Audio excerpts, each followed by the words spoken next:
Today we address a critical challenge facing modern blast furnace operations. How to safely transition from 22 that is 21 to 26% oxygen enrichment. The opportunity is significant. 15 to 20% productivity gain is there. The risk is equally real. Furnace pressurization and a lot of thermal instability. Over the next 6 minutes, I will outline a proven technical strategy that transforms reactive crisis management into proactive and very planned control. This presentation covers three strategic phases and validated five-step implementation protocol. So we will go through these three strategic phases and a five-step implementation protocol. So let's begin.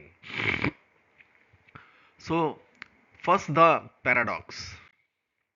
When we increase oxygen enrichment to 26%, we replace nitrogen, the inert element that is present in the blast furnace without participating in any reaction or any reaction with the active oxygen. So this reduces the specific gas volume by 13.2%. Think about it. Less total gas should mean lower pressure. It is absolutely right, is it? But it is wrong. Here's why. The internal pathway, the cohesive zone, collapses faster than the gas volume decreases. The furnace experiences a structural bottleneck. Gas volume dropped to 13.2%, but permeability falls even more sharply due to thermal concentration and chemical changes. And what is the result? Result is furnace pressurizes despite less gas. This is this is the consequences, but thermodynamically inevitable. So let me explain the anatomy.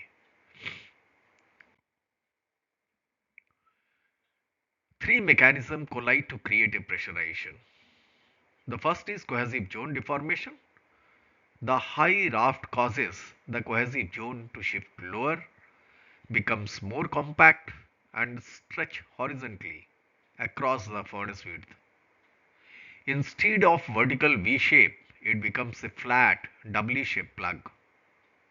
Coming to our second point, which is about flow resistance coefficient.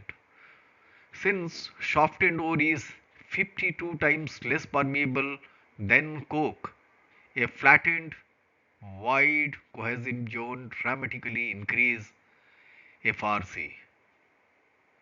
So gas must travel long horizontal distance through tighter spaces. And the third is vapor clogging. The 265 degree centigrade raft spike, which comes from almost 4 to 5% increase in oxygen enrichment, whereas we know 1% enrichment is equivalent to, for a convenience, 50 degree centigrade. So this result how the 5 quantum leads to 265 degree flame temperature spike. As they rise into cooler zones, they recondense into sticky viscous solid that glue bodied voids combined. A triple lock mechanism that strangles permeability in a big way. But there is a thermal paradox at work. A raft escalate by 53 degrees centigrade per 1% oxygen increases.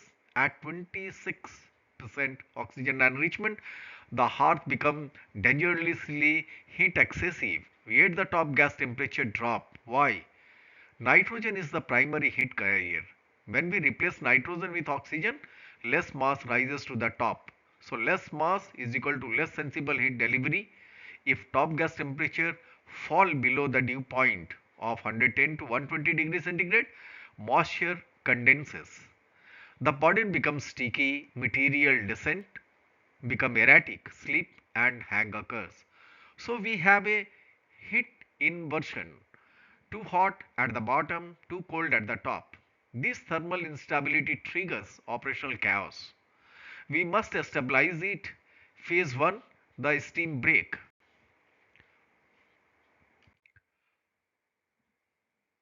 Now coming to this portion, the injected blast moisture steam to quench the raft spike is the only best way out.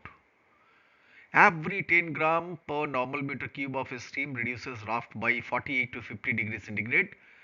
This is our thermal break. For every 1% increase in oxygen enrichment, we simultaneously increase blast moisture or PCI injection to maintain flame within the stable window. Think of steam as a coolant. It absorbs heat in the hearth through endothermic reactions, preventing the alkali volatilization cascade that clog the body. Key principle is don't chase oxygen enrichment blindly. Enrich oxygen and simultaneously cool the hearth with steam, proactive, not reactive. Now coming to strategic plan number 2.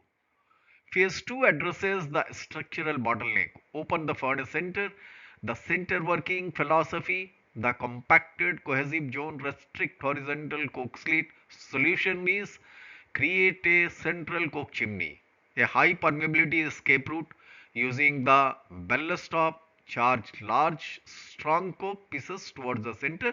This create a low resistance exhaust lane that bypass the tight horizontally elongated cohesive zone. Result is gas find a fast path upward through the center, reducing overall resistance. Even as oxygen delivery increases, blast pressure stabilizes or decline.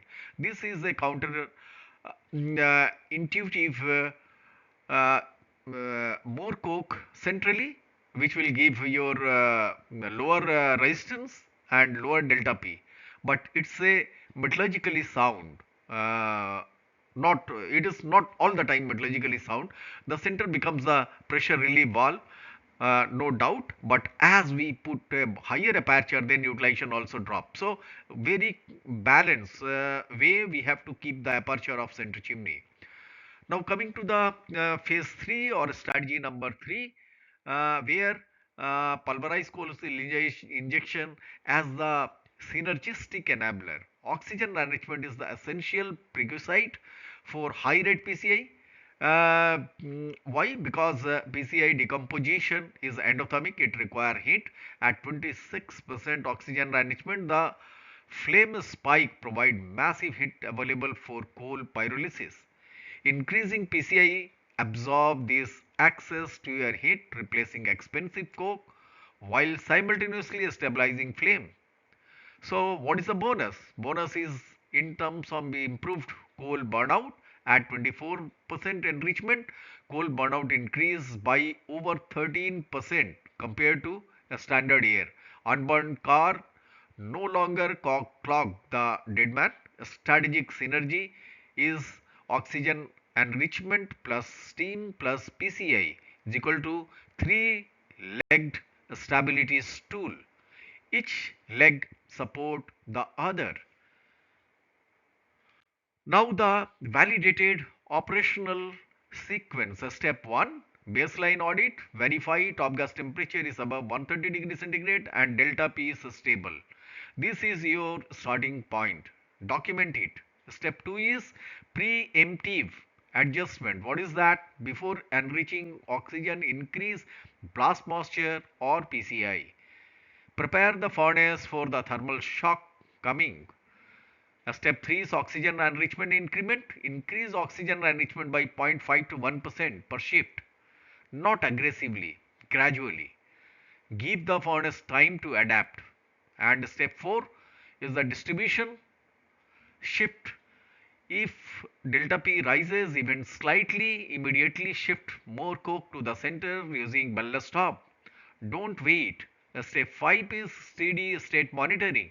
Allow 6 to 8 hours, one full burden descent for thermal equilibrium before the next 0.5 to 1% increment. This is the disciplined phased approach.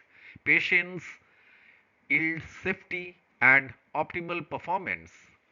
During the step up, monitor these critical threshold. Top gas temperature, as I have mentioned, maintain above 110 degrees centigrade. Below that, sticky top syndrome emerges. Pressure drop delta P never exceed your furnace overblown limit, typically 1.6 to 1.8 bar depending on the furnace size. Know your limit, hot metal silicon. Monitor as a proxy for internal heat state. Aim for stability within plus minus 0.15%. Silicon trending upward signal excessive heat, downward signal heat deficit. Early warning is use cross beam temperature probes to detect if central gas flow is narrowing or blocked. So early detection prevent crisis. And what is the discipline? Log every parameter, every shift. Build a data history. Pattern emerge and patterns enable predictions also. So success look like this. High gas utilization efficiency. The furnace is extracting maximum reducing power from every cubic meter of gas. A smooth burden descent rods, no erratic slip or hang, material descent rhythmically, predictably. A dry hearth, frequent tapping prevents liquid back pressure that would spike delta P. An analogy is transitioning to 26% oxygen is like upgrading to a high performance engine. You gain massive power, that is 15 to 20% throughput, but you must widen the exhaust center coke chimney and increase the coolant blast moisture to prevent the engine from seizing. Neglect any one element, thermal, aerodynamic, or chemical, and the furnace will pressurize, hang, and fight you. Balance all three, you achieve world class performance.